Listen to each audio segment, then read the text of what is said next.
Hello students, good morning.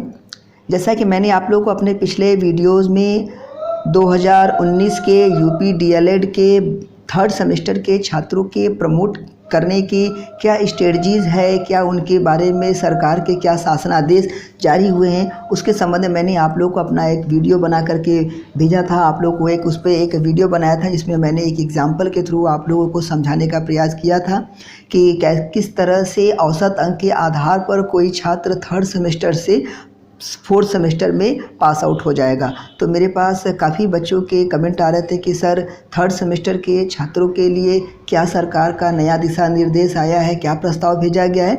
तो आज हम लोग बात करेंगे उन्हीं छात्रों के लिए। तो सबसे पहले स्टूडेंट देखते हैं कि जो तृतीय सेमेस्टर के जो स्टूडेंट हैं, थर्ड सेमेस्टर के स्टूडेंट हैं, उनको किस तरह से प्रमोट किया जाएगा। तो यानी कि थर्ड सेमेस्टर के छात्रों के प्रमोट करने की, जो उनको प्रमोट करने के बारे में शासन का जो आदेश आया है, जिस तरीके से शासन ने उनको प्रमोट करने के बारे में विचार किया है, तो उनको प्रमोट करने का फार्मूला क्या होगा। तो सबसे पहले स्टूडेंट हम लोग यह जान लेते हैं कि आपको प्रमोट किस तरह से किया जाएगा। तो सबसे पहले हमने आप लोगों को कल एक रिज़ल्ट लेकर के, एक मार्कशीट लेकर के हमने आपको बताया था। तो देखिए, प्रमोट करने के बारे में दो तरीके से अभी तक हमारे पास एक जानकारी उपलब्ध हुई है। तो दो तरह से आपको औसत अंक दिया जाएगा। एक तो आपके जो ओवरऑल यानी जितने भी आपके इन सातों सब्जेक्ट के जो टोटल मार्क्स हैं, उन सभी टोटल मार्क्स को जोड़ करके आपका जितना आएगा उसका आधा यानी उसका औसत यदि कर दिया जाएगा, और उस औसत को निकाल करके आप यदि उतना औसत अंक आप पा जाते हो तो आपको प्रमोट कर दिया जाएगा। लेकिन यदि आप औसत अंक नहीं पा पाते हो, औसत अंक में आप यदि अनुत्तीर्ण हो जाते हो, तो आपको प्रमोट नहीं किया जाएगा। तो जैसा कि यहाँ 50 नंबर वाले आपके कुल पेपर की संख्या है 1, 2 और 3, यानी 50 नंबर वाले कुल पेपर की संख्या हो गई 3, जिसका टोटल हुआ 150। और वहीं 25 नंबर वाले आपके कुल पेपर्स की संख्या है 1, 2, 3 और 4, तो यानी हो गया आपका 100। तो यानी टोटल अगर से इसको जोड़ा जाए तो ये हो गया आपका टोटल 250। तो 250 का जो औसत हुआ वो हुआ आपका 125। यानी अगर से आप 125 नंबर पा जाते हैं छात्र, तो आप प्रमोट हो जाएंगे, आपको प्रमोट कर दिया जाएगा। ठीक है। तो इस तरह से आपके जो एक्सटर्नल मार्क्स हैं, इन एक्सटर्नल मार्क्स को यदि हम योग करते हैं, तो यदि इसका योग आपका 125 नंबर से यदि अधिक आ जाता है तो आपको प्रमोट कर दिया जाएगा। ठीक है। तो यह तो हो गई प्रमोशन की बात, पहली कंडीशन की, जिसमें आपको पूरे मार्क्स का, टोटल मार्क्स का लेकर के प्रमोट किया जाएगा। जैसा कि स्टूडेंट आप सभी लोग जानते हैं कि कक्षा 10वीं में हमारे यहाँ जो पासिंग मार्क्स यूपी बोर्ड की रखी गई है वो 33% है। वही 12th की यदि लिखा जाए तो वहाँ पर भी 33% पासिंग मार्क्स है।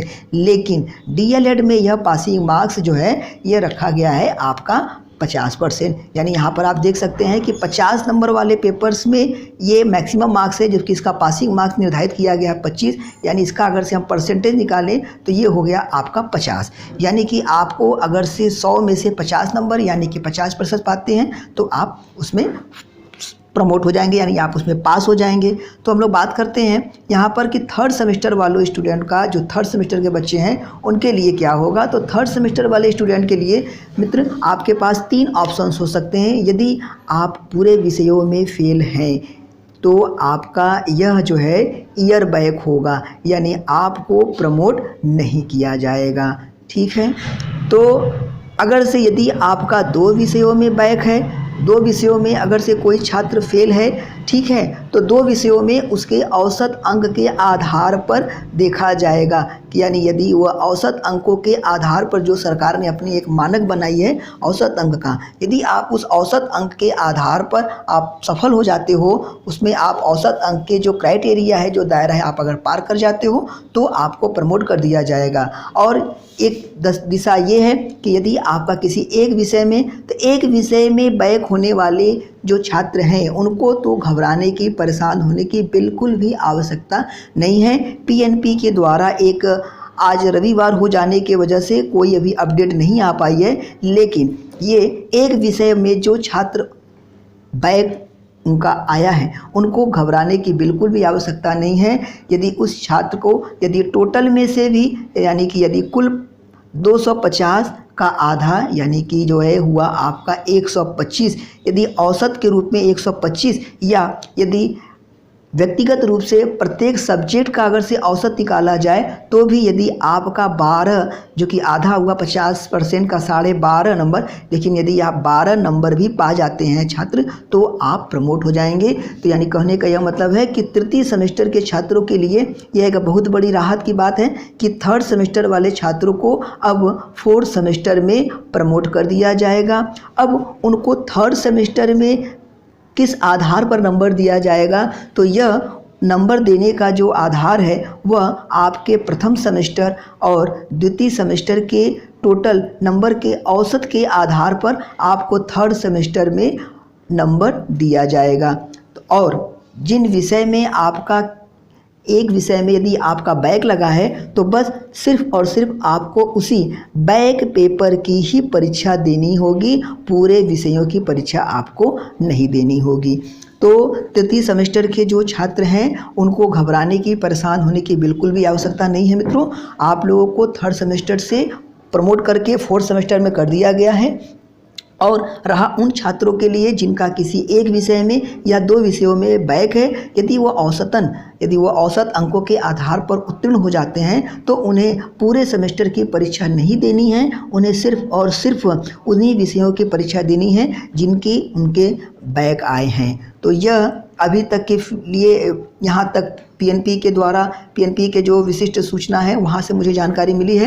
तो यहाँ पर है दूसरी एक बहुत बड़ी अपडेट है जो मैंने आप लोग को अपने पिछले वीडियोस में बताया था कि यूपी टीटी की जो पात्रता की जो अवधि है उसको बढ़ा करके अब जो है उम्र भर के लिए कर दिया गया है। तो उसके लिए सरकार से एक बहुत बड़ी राहत की खबर उन छात्रों को मिली है जो वर्ष 2011 से टीटी की परीक्षा लगातार देते चले आए हैं। तो ऐसे यदि सरकार यूपी टीटी की पात्रता की प्रमाण पत्र की जो वैधता है उसको यदि आजीवन कर देती है तो कुल 21 लाख छात्रों को, 21 लाख लोगों को इससे बहुत बड़ी राहत मिलेगी। तो जैसा कि ये आज के दैनिक जागरण की पेपर की कटिंग है, ठीक है, जिसमें लिखा गया है कि सभी छात्रों को, जो छात्र प्राथमिक स्कूलों में शिक्षकों की भर्ती में आवेदन करते हैं उनके लिए टीटी उत्तीर्ण होना अनिवार्य है। जैसा कि वर्ष 2011 में पहली बार टीटी का परीक्षा कराया गया था और तब से लेकर के 10 साल में अब तक यह 8 बार यह परीक्षा कराई गई है। तो जो भी छात्र इसमें उत्तीर्ण होते चले आए हैं उनके पात्रता की जो वैधता थी प्रमाण पत्र की, उसको यूपी टीटी के द्वारा उसको 5 वर्ष के लिए और केंद्रीय सरकार द्वारा जो केंद्र सरकार की जो CTET की परीक्षा होती है उसकी अवधि 7 वर्ष थी। तो अब इस परीक्षा की जो प्रमाण पत्र की वैधता है इसको आजीवन किया जाने का प्रस्ताव सरकार के द्वारा भेजा गया है। अब जैसे इस संबंध में कोई अपडेट आती है तो हम आप लोग को इससे अवगत कराते रहेंगे।